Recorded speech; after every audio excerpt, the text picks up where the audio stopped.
Друзья, всем привет! Сегодня у нас опять серия про гоночный болид. И смотрите, что происходит. Опять рычаги. Но на этот раз про рычаги речи особо и не будет, потому что, смотрите, я уже здесь все скомпоновал. Поприкручивал на хранение все шайбы и болты. В некоторых местах болтики прям совсем уж экзотические. И гаечки титановые. Я тут немножко подсчитал. Оказывается, здесь на столе 134 детали лежит. Вот если все это разобрать на карбоновые трубки. Ой, вообще тут и карбоновые трубки внутри отдельно. Еще плюс 18 деталей. Ну, короче, много чего я не учел. Шарики внутри ШСов отдельно не считал.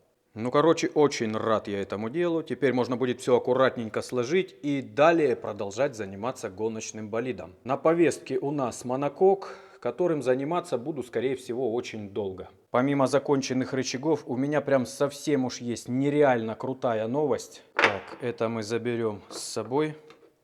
Наконец-таки я доделал все мелочи. Правда, в кучу еще пока что не собрал, потому что посетило вдохновение сделать небольшой облегчайзинг тормозных дисков. Не зря я сделал акцент на колодочке. Обратите внимание, я их обточил. Обточил и сверху, и снизу на 5 мм. Теперь я могу тормозной диск сверху также обточить на 5 мм. Хочется понизить инерционные массы. Здесь такой гигантский тормозной диск абсолютно никому не нужен. Ну а передние оставлю как есть, пускай будут гигантские. Тоже, кстати, доделал все мелочи на втором диске. Ну вот забыл гаечки, не могу пока все скрутить. Ну делать ничего не надо. Скручивать, ребята, это милое дело всегда. Видите, здесь не все так просто. Сделал проточки бормашиной, чтобы меньше алюминий контачил с тормозным диском. Втулочки вот центрирующие выточил. Уже запрессовал их. То есть, ну все мелочи доделал. Абсолютно все, друзья. Остается, конечно, всякого рода тюнинг. Вот здесь ребята, когда делали тормоза, забыли в этих стаканчиках, в поршеньках, забыли сделать большие дырки. Видите, дырка маленькая. А эти стаканчики должны быть с очень тонкой стенкой. Да и еще желательно их точно в таком же стиле по краям перфорировать, чтобы они как можно меньшей площадью касались тормозных колодок, потому что колодки сильно греются и тормозуха из-за этого может закипеть. Ну вот забыли, видите, расширить здесь. Теперь, во-первых, это лишний вес, а во-вторых, ну просто небезопасно, придется рано или поздно разбирать тормоза, тратить на это время и делать выборку металла. Ну а куда деваться? По-другому никак, друзья. Все, что связано с дифференциалом, тоже доделал. Вот видите, сделал выточку под стопорное кольцо. Ну а точнее все выточки сделал. И вот там уже стопорное кольцо стоит. Остальные пока не ставлю, потому что рано. Мне кажется, вы себе даже не представляете, какое это счастье, когда доделаны все мелочи. Сейчас голова абсолютно чистая, свободная. Можно заниматься следующим крупным проектом абсолютно спокойно, ни о чем не думая больше. Да, классно. Ну, в общем, остальной проект, вы поняли, это будет проект монокока для гоночного болида, который я планирую сделать из карбончика. На донатные деньги, друзья, которых вы надонатили довольно-таки приличное количество, я еще прикуплю карбона и эпоксидной смолы. Потому что, мне кажется, будет маловато, и если в час X ее не хватит, ну, потом целое дело. А вообще-то надо бы сразу его весь лепить будет. Вот, чтобы не было никаких перерывов, никаких наслоений. Забыли самое главное сделать. Измерить вес. Я все взвешиваю, а потом дома записываю и сопоставляю. Взвешивать буду со всей амуницией, с болтами и с шарнирными наконечниками. Ладно, взвешиваем, ребята, верхний передний рычаг. 643 грамма. Ну, как бы довольно мало. Чисто для прикола второй такой же. 642. Разница в 1 грамм. Ну, прикольно, повторяемость присутствует. Нижний передний рычаг. 940 грамм. Верхний задний. 715. Ну и нижний задний, он самый здоровый, самый тяжелый. Здесь больше всего всяких разных болтов. 1400 грамм. Видите, насколько верхние рычаги легче нижних. Это сделано специально, чтобы не повышать центр тяжести всего болида. Это очень важная характеристика. Чем ниже центр масс, тем болид лучше себя будет чувствовать в поворотах. Полностью подсчитал итого, чтобы нам было понятно, насколько нам эквивалентно надо будет ходить в туалет перед заездом, чтобы сбросить такой же вес. Значит, закладывал я 16 килограмм плюс где-то 3 килограмма на ШСы. ШСы то ли 14, то ли 12 планировал, то ли 16, 17, 19 килограмм я закладывал. А получилось у нас 7396. То есть сэкономлено примерно 11,5 килограмм. Вот это шок. Открою вам тайну, на монокок я заложил 40 килограмм. Вот будем смотреть, что у нас получится. Получится вложиться в эту цифру. То есть, друзья, если я вот по плану пойду и все даже вот как я задумал будет по весам, то это очень легкий и шустрый болид будет. Энерговооруженность будет просто дикая, даже с мотором 200 лошадей. Ну вот посмотрим. Естественно, сейчас пока что еще ничего не понятно. Выставился по наружному диаметру. Все, срезаем металл. Буду срезать или 8, или 10 миллиметров с диаметра. Еще пока не решил. Опять же интересно, насколько уменьшится вес. Ну вот, потому что такие чугуневые диски здесь излишние. Можно было бы, конечно, поменьше, но мотоциклетные как-то не подошли. Они просто даже не помещаются особо. Справедливости ради хочется сказать, что чугуняка здесь очень качественная. Масса с дисков просто на глазах утекает. Все-таки решил 10 миллиметров снимать. Процесс весьма хорошо идет. Мне нравится. Ну все, душу с облегчениями отвел. Вот как было и вот как стало. Такая масса. То есть больше, чем 260 грамм облегчения. Хотя сточил по наружному, причем самому уж большому получается радиусу. То есть по вот этой окружности 5 миллиметров я сточил. Это тоже уже готовый диск. Вот так это теперь выглядит. В принципе, все всегда можно вернуть назад, поставить нормальные колодки, купить диски. Они недорогие, вот именно эти. Так что проблем нет, но вот хочется сразу, чтобы все было легкое, все по максимуму, ребята. Ну 3200 вроде уже не такой большой вес для ротора. Ну и конечно же потихонечку дело доходит до седлушки. Не знаю почему, но что-то как-то долго идет с ней работа. Потому что много всяких мелочей, друзья. Вот сейчас надо сделать отбортовку, которую я запенил. Потом надо еще тонким слоем стеклоткани пройтись. Ну а потом уже готовить эту матрицу для того, чтобы сделать уже сиденье. Полноценное анатомическое сиденье под меня. Попробую таким вот полукруглым наждаком обработать вручную. Посмотрим, что получится. Для начала надо, по идее, мне кажется, обрезать, может, ножом или сразу. Да, рано я что-то приступил, она еще не застыла. Ладно, пусть постоит. Всего полчаса прошло после того, как я запенивал, друзья. Не застыла еще. Работаю день напролет. Прошу охранников, чтобы не выключали свет. А все для того, чтобы как можно быстрее завершить все вот эти мои проекты. Все здесь уже хорошо, красиво. Сейчас на чисто обработаю. И можно будет стеклотканькой закатать. Отрежу всего лишь две полоски. Одна потоньше, одна потолще. И еще вот здесь намазал разделителем. Вот в этом месте. Здесь полоску оставил без разделителя, а здесь намазал. То есть оно одновременно и будет держаться, и не намертво. То есть если мне надо будет цельную вот эту конструкцию опять, то можно будет ее вернуть в первоначальное состояние. Так, вот это лишнее мы сейчас отрежем. Так, на первую полоску нам надо чуть-чуть, на вторую чуть побольше. И все быстренько сделаем.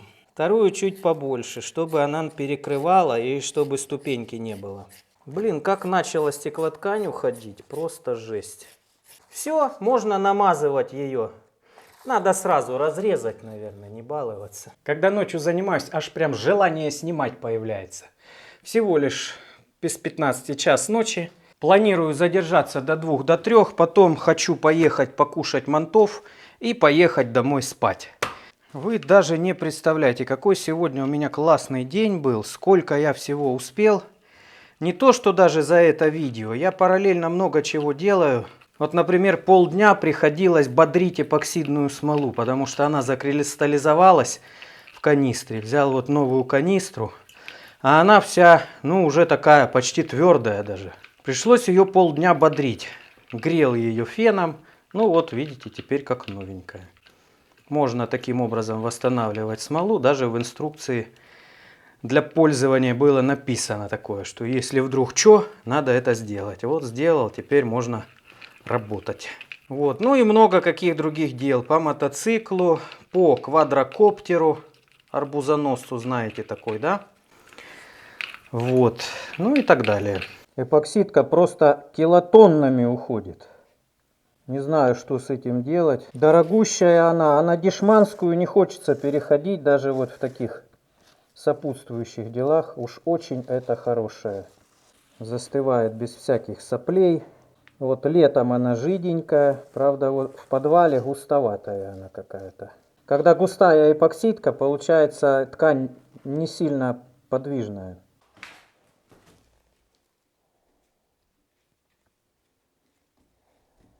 Как я и думал, прилипает крайне отвратительно к пенопласту. Надо взять сначала кисточкой. Вот так. Какая она прозрачная, зацените. Кайф. Хлоп. И здесь можно сформировать уголок. Вот так получилось. Ну что ж, друзья, плавненько мы так переместились в комнату 3D моделирования. На моделирование вот этой детали ушло у меня примерно 2-3 недели. Так что то, что вы хотите, давай болит, ну видите как. Я бы с радостью, но хочется сделать как бы все продумано. А чтобы все продумать, надо очень долго думать и моделировать. Ну, здесь вроде бы все нормально. Деталь очень сложная. И, наверное, у всех возникают вопросы, что это за деталь. Ну вот, смотрите, по порядку показываю. Это шпангоут для крепления ходовой части. То есть вот эти уши, эти карманы служат для того, чтобы в них устанавливались шарнирные головки и крепились рычаги. Собственно, также еще попутно к ней будет крепиться двигатель. Вот видно. Есть такие заходы, есть дырка под болт. Ну, а сам болт будет уже на пластинах. На вот этих вот, где устанавливается дифференциал.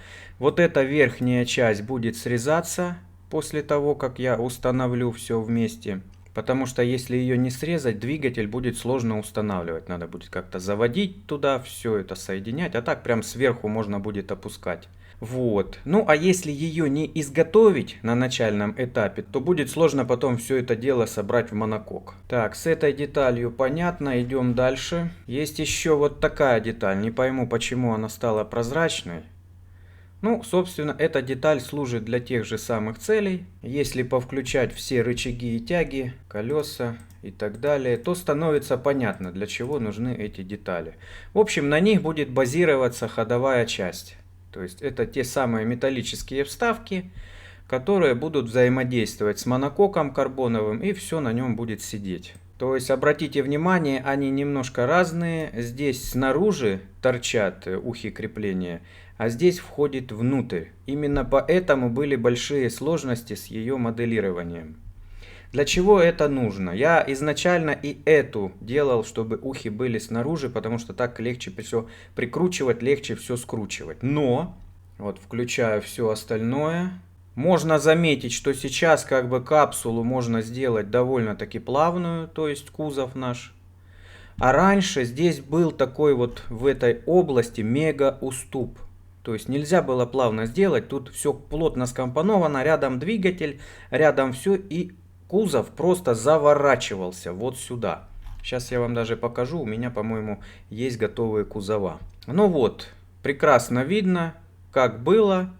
А теперь оно будет вот так сверху, ребят, сверху будет вот так идти, проходить плавненько.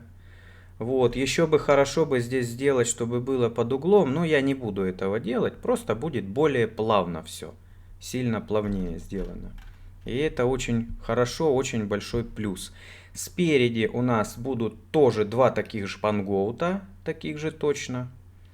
Вот, но мне их нужно еще изготовить опять же. После того, как я все 4 шпангоута таких сделаю, вот так это выглядит. Вот, видите, все 4 шпангоута надо будет сначала смоделировать, потом я их выставлю, выровню в одну линию. То есть так-то они на разной высоте, но я их выровню вот так и сделаю специальные крепления, через которые буду трубы квадратные протягивать, либо круглые, чтобы их зафиксировать. Чтобы зафиксировать все размеры, и тогда уже можно будет сверху лепить любой монокок. Можете себе представить, какова будет технология всего этого дела. Вот. Ну а потом будем карбонизировать, делать карбоновый монокок. Я надеюсь, вы рады, что болид будет карбоновый. Практически весь полностью. Вот эта деталь весит 1,9 килограмма. Но она будет еще чуть полегче, потому что вырежу. Ну, может 1,7. В общем, сами вот эти шпангоуты уже килограмм 7 будут, где-то 6 весить. Что делать, ребята? Для удобства изготовления решил пойти по такой, можно сказать, авиационной технологии.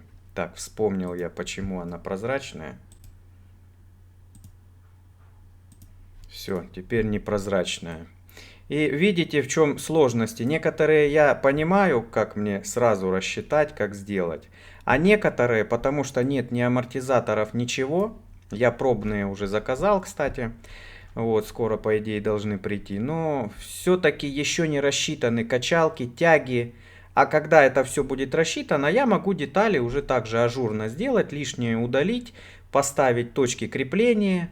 Ну, либо сразу можно делать так уже в чистоте, чтобы побыстрее отдать на фрезеровку. Но с учетом того, что сверху будет какая-то нахлобучка, вот, а уже на нее основе мы будем крепить амортизаторы и прочую ерунду. В общем, так идет процесс. Еще могу все подключить, вам показать, как все выглядит примерно. Ну и на этом будем закругляться. Вот, пока что что-то типа того. Для интересности я даже включил диффузор. Вот видите, будет пол и примерно такой диффузор намечается. То есть, чтобы присасывало при движении болид. Все эти штуки аэродинамические будут съемными, чтобы иметь возможность, так сказать, еще и драговать на болиде. Потому что эти нахлобучки дополнительных, я думаю, килограмм 40, а может и больше, будут добавлять болиду. Это очень много и не хотелось бы.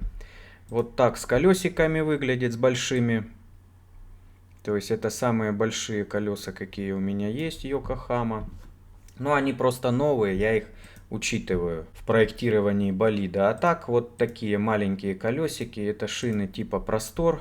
Вот они маленькие, и с ними болид довольно-таки низкий получается. Вот. А соответственно с Йокохамой, так как колеса больше, он и выше. Ну и кузова. Кузова я вам уже показывал, вот такой есть. И все видите с вот этим страшным уступом вот в этой части. Вот именно из-за этого я шпангоутик такой сделал, чтобы поплавнее было. Но зато усложнил задачу и для ЧПУ, и для себя, и так далее. Ну, кузов надо будет заново моделировать, так что это не показатель. Спойлеров никаких пока нет. Те, что были, поудалял. Были не очень хорошие. Ну, а так вот так, ребят. Вот как-то так. Вот если хотите увидеть, насколько Йокохама машины больше, вот смотрите. Раз, два, три. Хлоп. Вот так, гораздо больше. Так, переключу камеру на более понятную и приятную глазу. Вот так это выглядит. Видите, сразу стало круто как. Ну, диффузор серьезный планирую, ребят. Очень даже серьезный. Вот, надо шпангоутики передние делать, и тогда сразу уже можно заняться дизайном, более-менее. Ну, дизайн, скорее всего, плюс-минус такой и будет, просто болид будет симпатичней, из-за того, что здесь будут воздухозаборники под радиаторы, и он будет как настоящий болид Формулы-1 смотреться. Ну и заднюю часть надо аккуратненько как-то симпатично сделать. Без спойлеров, конечно, куцый он. Вот. Ну, вот эта часть, она будет примерно такая.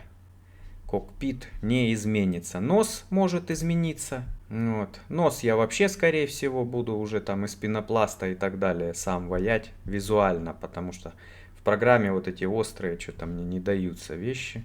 Может быть, даже здесь со скрытым крепежом стоило бы сделать шпангоут, но так как монокок будет цельный, то будет очень сложно лазить куда-то внутрь болида, все это прикручивать, откручивать, поэтому, скорее всего, сделаю снаружи, а здесь, может быть, будут такие небольшие плавники, обтекатели. Посмотрим. Пока еще ничего не известно, друзья. Буду сегодня на 70 штук, я там в корзину накидал, покупать эпоксидку, углеткань разных видов. Надо также кевлара купить и всякие сопутствующие вещи. То есть процесс идет, вы не волнуйтесь. Если долго нет видео про болид, это не значит, что болид не делается. Все делается. И, как видите, мечтаю я даже, чтобы был диффузор крутой вот такой. Все. На этом все, ребята. Кому было интересно, подписывайтесь на канал, поддержите лойсом. Всем пока, до новых встреч.